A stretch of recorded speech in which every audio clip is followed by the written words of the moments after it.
कहते हैं पैदा होना पड़ता है, जन्म लेना पड़ता है। देखिए माँ के कोख से आदिवासी हम भी हैं, हम कुर्मी समाज भी हैं, लेकिन आर्टिकल 342 के अनुसार आदिवासी होना चाहते हैं। नेतृत्व उनको कहा जाता है जिनके नाम से भीड़ हो। बिल्कुल उनको बोलिए कि एक सभा है, एक कार्यक्रम है जिसमें फलाना नेत्री आने वाली हैं, 500 भीड़ आ जाएगा, निर्मल महतो निर्मल मुर्मू बन जाएगा और विनोद बिहारी विनोद तिवारी या विनोद केरकेट्टा बन जाएंगे। वही हुआ। 20 दिन बाद गाली सुनना पड़ा उनको।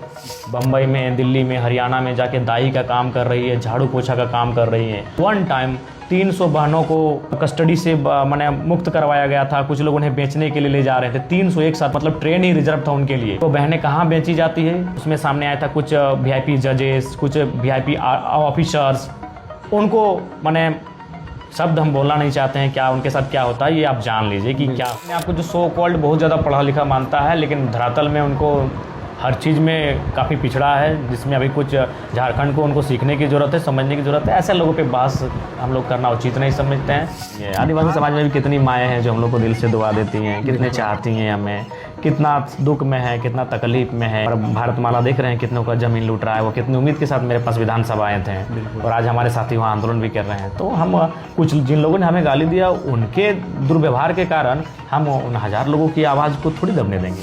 उनकी शहादत हो गई थी 87 में और उसी दिन से तय हो गया था कि ये राज्य अलग होगा और बहुत जल्दी मिलने वाला था।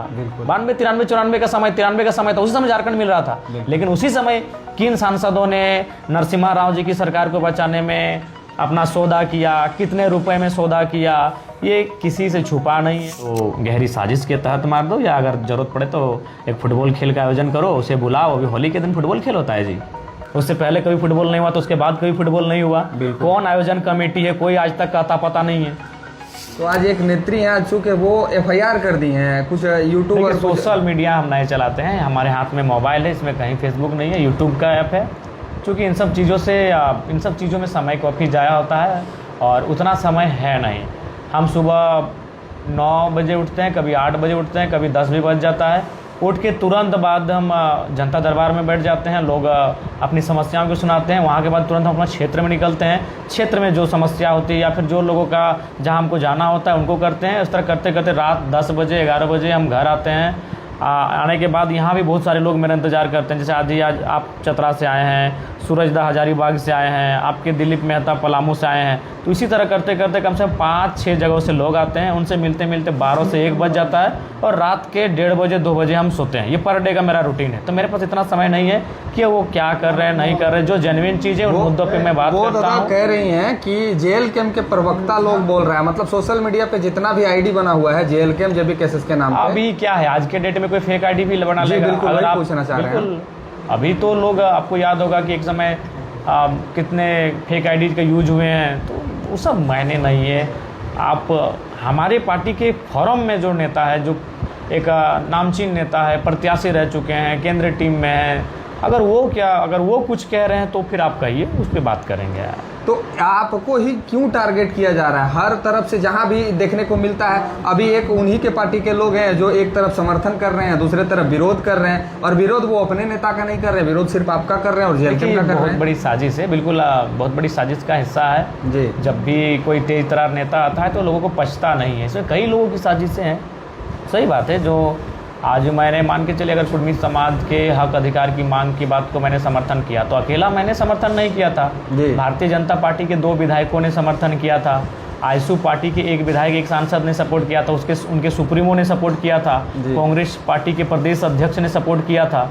तो आप अगर कोई नाराबाजी कर रहे हैं, कोई विरोध प्रदर्शन ही कर रहे हैं, तो आप तमाम उन नेताओं को रखिए। आप जरा मतों को सिर्फ जाके केंद्र में रख रहे हैं, तो इसका मतलब स्पष्ट है कि आप विधायक हैं और आपके ऊपर लोग अभद्र भाषा का प्रयोग कर रहे हैं, आपके ऊपर टिप्पणी कर रहे हैं। और वही जब उनके सुप्रीमो का बारी आ जाता है, उनके विधायक का बारी आ जाता है, तो वो अपने विधायक को भैया बोलते हैं और सुप्रीमो को दादा बोलते हैं। और हमरा पार्टी के नेता लोग को आपको वो भाषा का प्रयोग नहीं करते हैं। तो ये भेदभाव क्यों उनके नज़र में? वो सब है अपने आप को जो सो कॉल्ड बहुत ज़्यादा पढ़ा लिखा मानता है, लेकिन धरातल में उनको हर चीज़ में काफ़ी पिछड़ा है, जिसमें अभी कुछ झारखंड को उनको सीखने की ज़रूरत है, समझने की ज़रूरत है। ऐसे लोगों पे बहस हम लोग करना उचित नहीं समझते हैं, वो उनका विवेक है। झारखंड के जो पुरोधा रहे हैं उनके ऊपर भी ये लोग टिप्पणी कर रहे हैं। मैंने आज से 20 दिन पहले एक इंटरव्यू दिया था, जिसमें मैंने साफ कहा था कि अभी समय है, बहुत सारे आंदोलनकारी जिंदा है, खासकर धनबाद बोकारो, चूँकि ओरिजिनल जो 1970 के बाद का आंदोलन रहा है उसमें धनबाद बोकारो गिरिडीह हजारीबाग का बहुत जोरदार योगदान रहा है।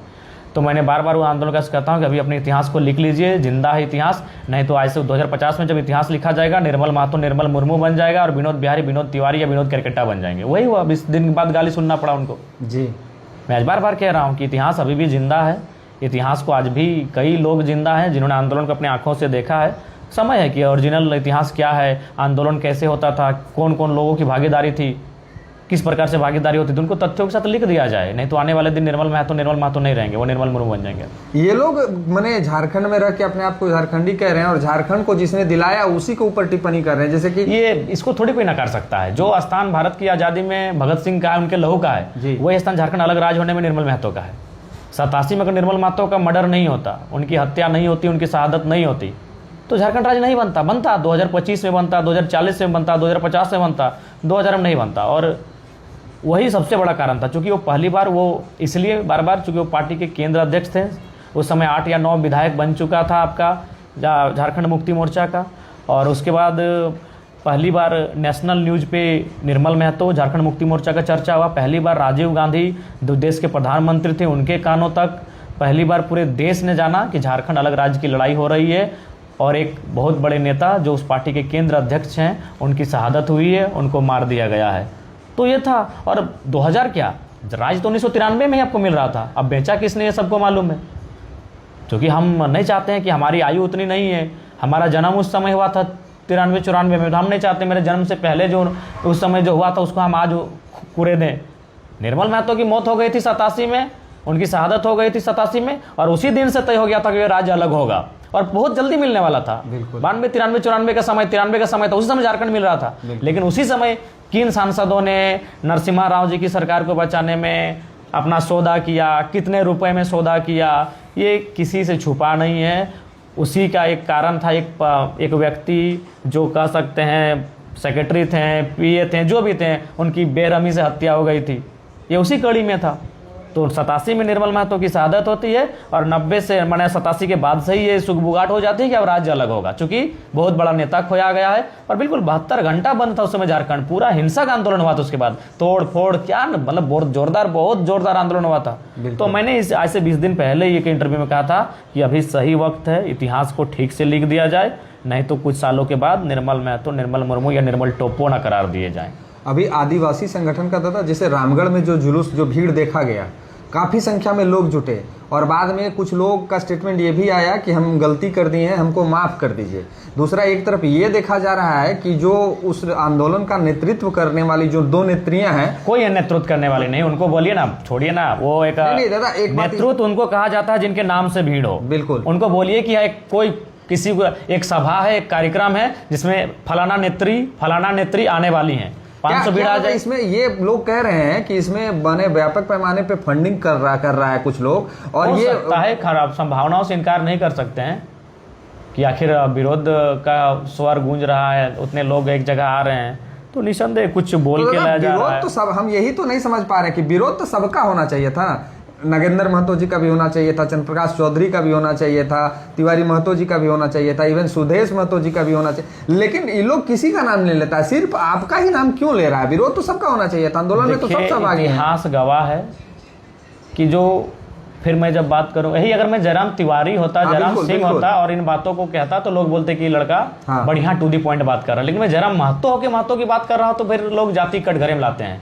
तो कुछ पल के लिए आप सोच लिए कि हम जयराम सिंह हैं या जयराम चौधरी हैं और मेरी बातों को सुनिए। बिल्कुल, झारखंड के इतिहास है, जब भी कोई तेज तर्रार महतो नेता सामने आता है उसका मर्डर हो जाता है या तो रास्ते से हटा दिया जाता है। एक लाइन उसका उत्तर ले लीजिए। तो उनको भी मालूम है कि नागेंद्र महतो जी हों या बाकी जो नेता है और उसके सामने जयराम महतो अगर लाके खड़ा करते हैं तो क्या अंतर हो जाता है। बिल्कुल।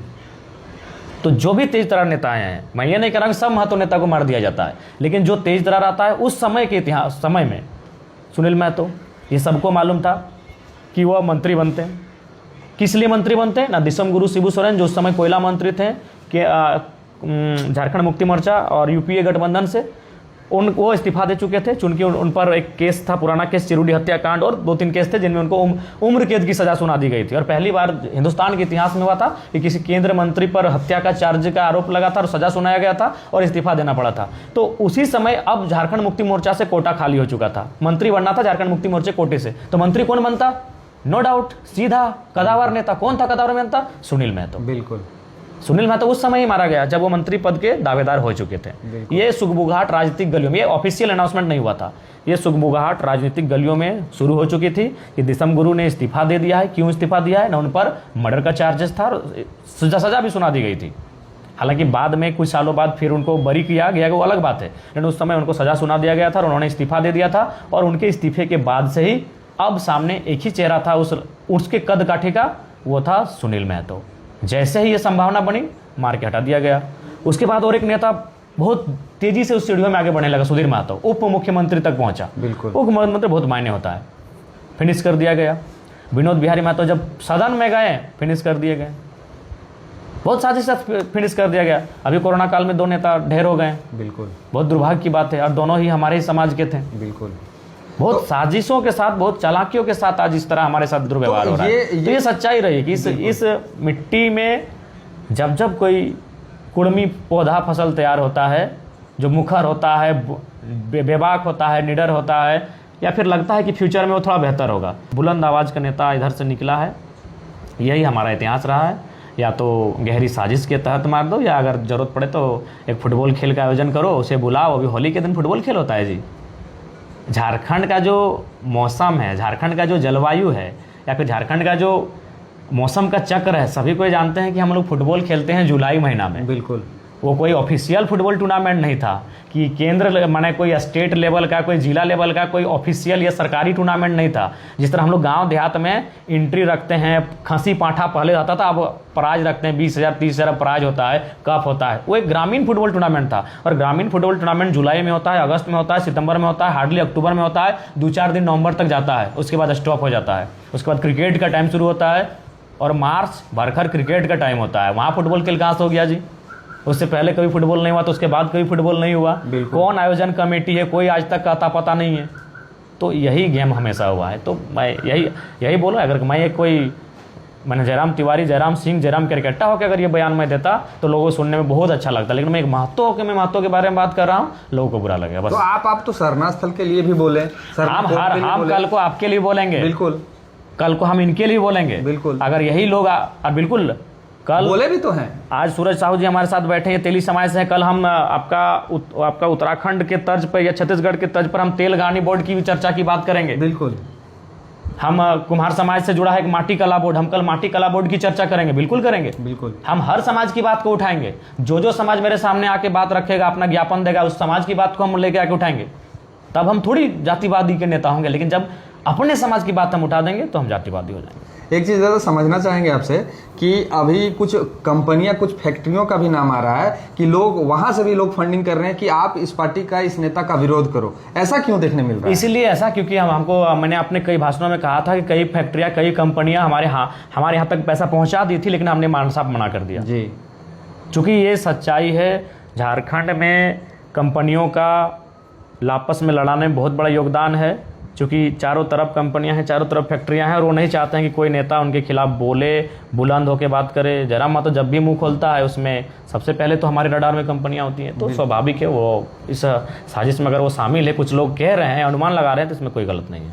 अभी आदिवासी समाज जिस तरह से माने कि अपने आप को दूर करते जा रहा है कि एक आम व्यक्ति जिसको कुछ लेना देना नहीं है, माने राजनीतिक से कहीं दूर दूर तक उसका कोई नाता नहीं है, लेकिन उसके दिमाग में एक इस तरह से जहर घोला जा रहा है, तो उस जहर को कैसे मिटाया जाएगा? माने झारखंड में जब तक ये 2 समाज एक नहीं होंगे तो ये कहानियां तो चलती रहेंगी। तो हम लोग कैसे इस पे आगे बढ़ के, कैसे उनका दिमाग में ये जो गलतफहमी भरा जा रहा है कि आपका अधिकार छीन लेगा, आपका जमीन लूट लेगा, कैसे पॉसिबल? नहीं, सब गलत बात है। जमीन कौन कैसे लूट लेगा? जमीन सबका जमीन सीएनटी में आता है। सीएनटी का मतलब वो उसका एक व्यक्ति माने एक समूह दूसरे समूह का जमीन थोड़ी खरीदेगा, वो जमीन अपने समूह में ही खरीदेगा। बिल्कुल। उनके एक उनका जो माने एक डर जो उनके लिए जो माने दिख रहा है वो 26% का आरक्षण। तो ऐसा थोड़ी है। अगर मान के चलिए इतनी बड़ी आबादी अगर उसमें सम्मिलित होगी तो आरक्षण का दायरा भी बढ़ेगा। और ये है हर एक नियम वही है कि उस राज्य के अनुपात में जितना जनजातियों का आबादी होगा राज्य की सूची में आरक्षण उनका वहाँ तक बढ़ेगा, वो 35, 37, 38, 40, 45 तक जा सकता है। तो ऐसा आप अपने पिछले कुछ इंटरव्यू में जैसे कि सत्यानंद भोक्ता जी का भी जिक्र किए थे और गंजू समाज का भी जिक्र किए, तो सिमरिया से गंजू विधायक जीतते थे और चतरा से भोक्ता जी जीतते थे, लेकिन आज भी वहाँ का जो गंजू समाज का जो स्थिति है और जो भोक्ता समाज का स्थिति है बहुत ही दुखदायी है। अपने बेटे के शादी में वो जब बेटा का शादी कर रहे थे तो पूरे गाँव में ग्रीन पर्दा लगा दिए थे मंत्री जी, और आज भी वही स्थिति है। तो यहाँ पे विकास नहीं होता, यहाँ पे विरोध नहीं होता है, लेकिन जब उनके हक की बात करें हम तो आदिवासी समाज से कहेंगे जी, मुद्दों पे लड़िए, जो भीड़ आपकी इकट्ठी हो रही मुद्दों पे इकट्ठा करिए। बिल्कुल। आज खूंटी में कई अखबारों की रिपोर्ट कह रही कि कई बहनें, एक दो नहीं, हमें लगता है सैकड़ों की संख्या में बहनें बिना विवाह के माँ बन रही हैं। उसके लिए आप आवाज़ बुलंद करिए। आज सिमडेगा गुमला के क्षेत्रों में एक आदिवासी ही राइटर ने लिखा है कि 75,000 बहनें बम्बई में, दिल्ली में, हरियाणा में जाके दाई का काम कर रही है, झाड़ू पोछा का काम कर रही हैं। आज कई न्यूज़ चैनलों से ये चीज़ आपका रांची में भी वन टाइम 300 बहनों को मतलब कस्टडी से मैंने मुक्त करवाया गया था। कुछ लोग उन्हें बेचने के लिए ले जा रहे थे। 300 एक साथ, पूरा ट्रेन का मतलब ट्रेन ही रिजर्व था उनके लिए। और उनको क्या रिपोर्ट सामने आई कि वो बहनें कहाँ बेची जाती है। उसमें सामने आया था कुछ VIP जजेस, कुछ VIP ऑफिसर्स, उनको मैंने शब्द हम बोलना नहीं चाहते हैं क्या उनके साथ क्या होता है, ये आप जान लीजिए कि क्या हो सकता है उनको बेचने के बाद उनके साथ क्या होता होगा। बिल्कुल। और ये बहुत भारी मात्रा में, तो उन चीज़ों पे आप आवाज़ बुलंद करिए। आज आपके साथ जो अन्याय हो रहा है, जो चीज़ें घटित हो रही है, आप उन पे बात कीजिए। हम तो अभी शेड्यूल ट्राइब में आए नहीं हैं और आना, और बार बार ये कहते हैं पैदा होना पड़ता है, जन्म लेना पड़ता है। देखिए माँ के कोख से आदिवासी हम भी हैं, हम कुर्मी समाज भी हैं, लेकिन हम आर्टिकल 342 के अनुसार आदिवासी होना चाहते हैं। हमारी वो लड़ाई है। बिल्कुल भारत का संविधान आदिवासी, सरकारी आदिवासी पैदा करता है, वो लोग भ्रम में हैं। आदिवासी भारत का संविधान पैदा करता है, सरकारी आदिवासी जी। जन्म से तो कोई भी हो सकता है, जो प्रकृति से जुड़ा है, जिनके अपने नेक नियम है, परंपरा है, अपनी सामाजिक व्यवस्था है, अपने अलग रीति रिवाज है, अपनी धार्मिक मान्यता अलग है, वो आदिवासी। लेकिन सरकारी आदिवासी भारतीय संविधान आर्टिकल 342 पैदा करता है। एक अंतिम प्रश्न आपसे रहेगा दादा कि कुछ लोग आदिवासी समाज के लोग कह रहे थे, हम देख रहे थे स्टेटमेंट उनका था कि हमारे कोई भी नेता इस विषय पे नहीं बोल रहे हैं क्योंकि वो सब जाति के नेता हैं और टाइगर जयराम महतो जी सिर्फ एक जाति के नेता हैं, इसीलिए वो जाति का पक्ष लेके बात कर रहे थे। मेरे सभी नेता जो हैं वो मौन है इस विषय पे। देखिए कहाँ कोई नेता हमारा बोल रहा है, तो आखिर क्या कारण है? इसीलिए नहीं बोल रहा है कि उनको ओरिजिनलिटी मालूम है जी, कि भाई हाँ कुर्मी शेड्यूल ट्राइब में था जी, वो था, उनको साजिश के तहत बाहर कर दिया गया, तो इसलिए उनको मालूम है। अब आप बोलेंगे कि हेमंत सोरेन नहीं बोल रहा है, क्या बोलेगा, वो खुद साइन करके दिए थे, 42 विधायक साइन किए थे, साइन है बिल्कुल। तो फिर कहाँ चला गया? और हमको आज समझ में आ रहा है कि ये जो इस भीड़ के जो उसकार हैं, जो भी 2-4 नाम हैं, वो आदिवासी समाज के आदर्श हैं या शिबू सोरेन आदर्श हैं? रामदयाल सिंह, उनको सोचना चाहिए। रामदयाल सिंह मुंडा उनके आदर्श हैं या नहीं है? हौरो साहब उनके आदर्श हैं या नहीं है? बागुन सुमरई एक बहुत बड़े कदावर नेता कोल्हान के, वो उनके आदर्श हैं या नहीं है? सूर्य सिंह बेसरा उनके आदर्श हैं या नहीं है, जिस व्यक्ति ने अपना विधायिका छोड़ दिया? बिल्कुल। वो अगर वो लोग आदर्श हैं तो उनको जानिए, उन्होंने स्पष्ट कहा है कि हम कुर्मी समाज जो छोटा नागपुर के पठार में, पश्चिम बंगाल, झारखंड और उड़ीसा के हिस्सों में रहता है टोटमिक, उनका हम शेड्यूल ट्राइब होने का समर्थन करते हैं। कार्यक्रमों में उपस्थित हुए हैं, अपने आंदोलनों में उपस्थिति हुआ है, तो उन्होंने हमेशा समर्थन किया है, तो समर्थन उन्होंने किया है। और आज अगर आप उनके विचारों को नहीं मान रहे हैं तो इसका मतलब आप शिबू सोरेन के विचारों को नहीं मान रहे हैं। क्या संदेश दीजिएगा आदिवासी समाज को खास करके? देखिए हम तो उनको यही कहेंगे कि भाई भारत का संविधान सबको मांगने का अधिकार देता है, भारत का संविधान तय करेगा कि हम क्या हैं नहीं हैं, भारत का संविधान को तय करने दीजिए। आपको लगता है तो आप तार्किक रूप से बिना किसी उलझन के, हम लोग भी तो सड़कों पे थे, एकदम शांतिपूर्ण तरीके से थे, एकदम विनम्र तरीके से थे, और आप अपने एक दिवसीय आंदोलन प्रदर्शन किए और फिर हम लोग को जब आश्वासन इंटरनली मिला तो फिर वो लोग हटे। तो आप लोग भी करिए, शांतिपूर्ण करिए, लेकिन किसी को कटघरे में ला के किसी के लिए जहर उगलना, किसी के लिए नफरत फैलाना उचित नहीं है। रहना यहीं है, मरना यहीं है, खाना यहीं है, सबको यहीं रहना है।